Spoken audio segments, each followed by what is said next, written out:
2006 সালে মুক্তি পাওয়া অন্যতম জনপ্রিয় হিন্দি গান ইয়া আলী। এই দরদভরা সুরে কণ্ঠ দিয়েছিলেন ভারতের গর্ব, আসামের সন্তান জুবিন গার্গ। সে আর্তনাদ, সে কাতর, সে আবেগ আজও সঙ্গীতপ্রেমীদের হৃদয় কাঁপায়। কিন্তু ভাগ্যের নির্মম পরিহাস, আর কোনোদিন নতুন কোনো গানে শোনা যাবে না জুবিনের সেই দরদভরা কণ্ঠ।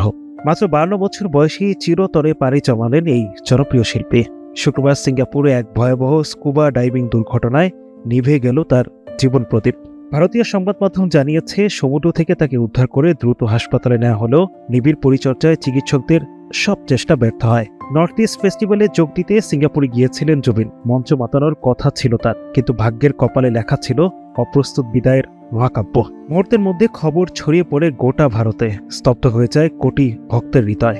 সামাজিক যোগাযোগ মাধ্যমে ভরে ওঠে শোক, শ্রদ্ধা আর অশ্রুসিক্ত স্মৃতিচারণায়। যেন হঠাৎ করেই নিভে গেল ভারতের সঙ্গীত আকাশের এক উজ্জ্বল নক্ষত্র।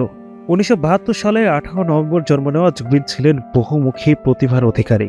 গায়ক, সুরকার, গীতিকার, সঙ্গীত পরিচালক, প্রযোজক, অভিনেতা, এমনকি চলচ্চিত্র পরিচালক। 1992 সালে যুব মহোৎসব পাশ্চাত্য একক পরিবেশনায় স্বর্ণপদক জিতে বদলে যায় তার জীবন। একই বছর অনামিকা অ্যালবামের মাধ্যমে পেশাদার সঙ্গীত জগতে প্রবেশ করেন তিনি।